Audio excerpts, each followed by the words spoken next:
Ao observar o céu noturno, nada se destaca mais do que as estrelas. Em contraste com a escuridão do espaço, elas brilham intensamente, preenchendo o vazio com ordem e luz. Mas não se engane, elas são gigantescas fornalhas em constante atividade, geradores termonucleares que não conhecem restrições, criando energia suficiente para vaporizar a Terra milhares de vezes. Como tudo no universo, elas nascem, vivem, morrem, e nesse intervalo criam todos os elementos essenciais para a vida. Talvez seja por isso que desde a antiguidade, o céu noturno cheio de estrelas fascinou o ser humano. As estrelas nascem em nuvens enormes e frias, feitas de gás hidrogênio, hélio e poeira. Esses berçários estelares são conhecidos como nebulosas ou nuvens moleculares e possuem centenas de anos-luz de comprimento. No início da formação estelar, a gravidade faz a nebulosa encolher e se dividir em aglomerados menores de gás. À medida que o gás se condensa nesses aglomerados, a temperatura e a pressão vão subindo, até o ponto em que os átomos de hidrogênio se fundem, formando átomos de hélio, com grande liberação de energia. Esse processo é chamado de fusão termonuclear, e é ele que define uma estrela. Antes da fusão começar, nos referimos ao agregado de gases como protoestrela, e depois como estrela da sequência principal. Como a gravidade faz as estrelas se contraírem, para que ela não entre em colapso, o processo de fusão deve continuar gerando energia e fazendo pressão contra a gravidade. É esse cabo de guerra entre as duas forças que mantém o astro estável. A nossa estrela, o Sol, é uma grande bola de gás incandescente, em equilíbrio entre a expansão do gás no seu centro e a ação gravitacional. Uma estrela como essa leva milhões de anos para amadurecer, e o seu tempo de vida é aproximadamente 10 bilhões de anos. Desse modo, dizemos que o Sol é uma estrela de meia-idade, pois já existe há aproximadamente 4,5 bilhões de anos.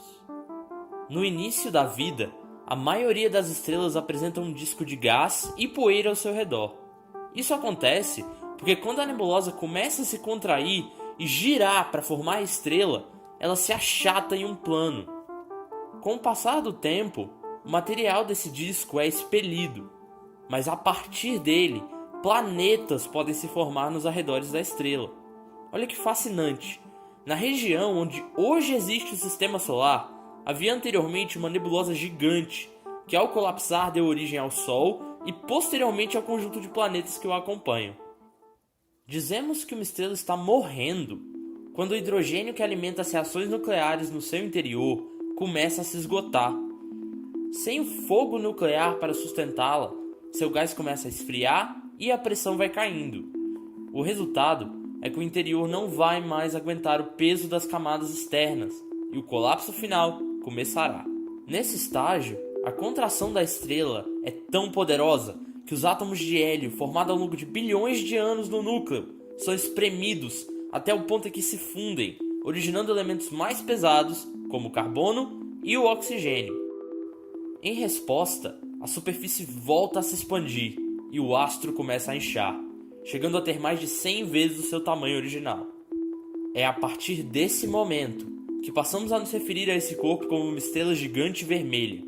Em 4 ou até mesmo 5 bilhões de anos, o nosso Sol também vai se expandir e virar uma estrela desse tipo. Essa expansão pode se estender por milhões de quilômetros e será grande o suficiente para engolir os planetas Mercúrio, Vênus e possivelmente a Terra. Depois desse estágio, a gigante vermelha finalmente se rende à força gravitacional. As suas camadas mais externas se dissipam, deixando para trás apenas o núcleo, bem encolhido. A contração continua, e dessa vez só para quando a estrela estiver muito pequena e densa, passando a se chamar anã branca.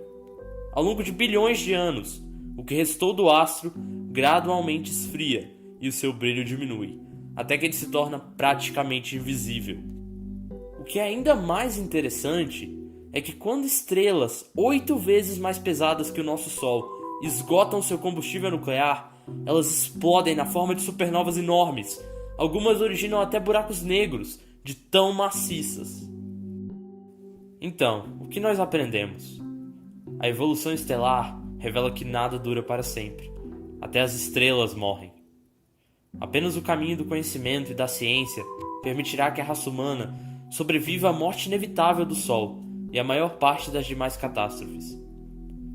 Refletir sobre a mortalidade do nosso lar no universo denota a importância de cuidar da Terra e de investir na exploração espacial. Dito isso, eu tenho esperança de que nesses 5 bilhões de anos restantes, a humanidade terá encontrado um novo lar entre as estrelas.